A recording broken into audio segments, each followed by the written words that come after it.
Now that the Congress guarantees are getting so much criticism, how do you think the manifestos of other parties looked like during the Karnataka Assembly elections in 2023? While the Congress party campaigned and won in Karnataka on its poll plank on the 5 guarantees, its competitors also had their own manifestos with their own promises. And I found some interesting schemes presented in the manifestos of the BJP, JDS and the Aadmi party. Straight off, let's start with AAP manifesto, as in the Aadmi party's manifesto, which is my personal favorite because they had a unique approach to development and administration. First up is the two-language policy, Kannada and English. According to this, Kannada would have been the mode of education for all government-run primary schools in Karnataka. Later on, the choice of medium of education for middle school and high school would have been left to the parents. And this way, prominence would have been given to the native language. The idea behind this was probably to avoid the Kannada Gottilla among those who actually grew up in the state, especially Bangalore. The next one which caught my eye was the 12 hours free power for agriculture. This would have been an assistance for the farmers, not something handed to them for free. According to the scheme, the farmers could have scheduled their farm work and not worry about power supply.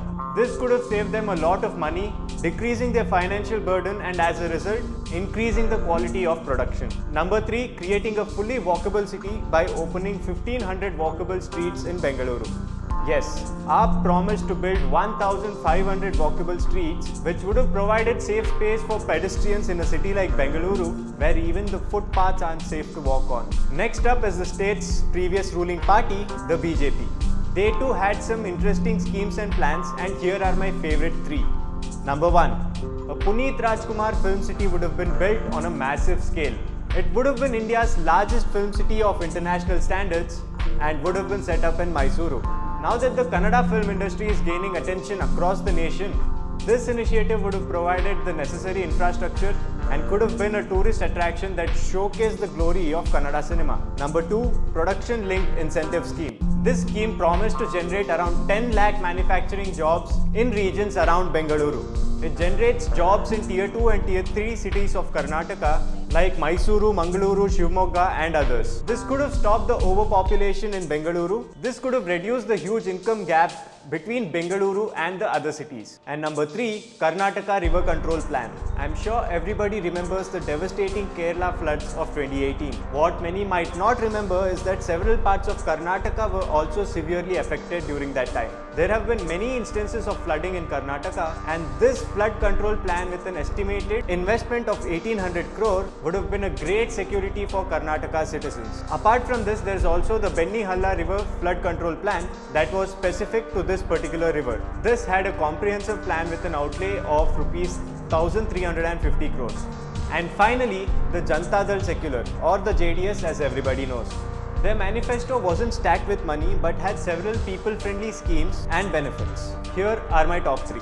Starting with the most interesting one, brides who marry young farmers would get 2 lakhs. Yes, the JDS promised to provide incentives to brides who marry young farmers. The initiative was to encourage brides to marry farmers, as many in recent times have refrained from doing so, leaving many farmers finding it hard to get married. In my opinion, this would definitely encourage the family of the bride. the bride. As for the bride's consent for 2 lakhs to settle for life. Next up, free mopeds for around 60,000 girl undergraduate students. This initiative would have been applicable for girls who are above 18 years old and would have been provided under the Pancharatna scheme's Shikshanave Adhunika Shakti program. From gearless cycles to electric mopeds, the world is advancing and so is JDS, and this is proof of that.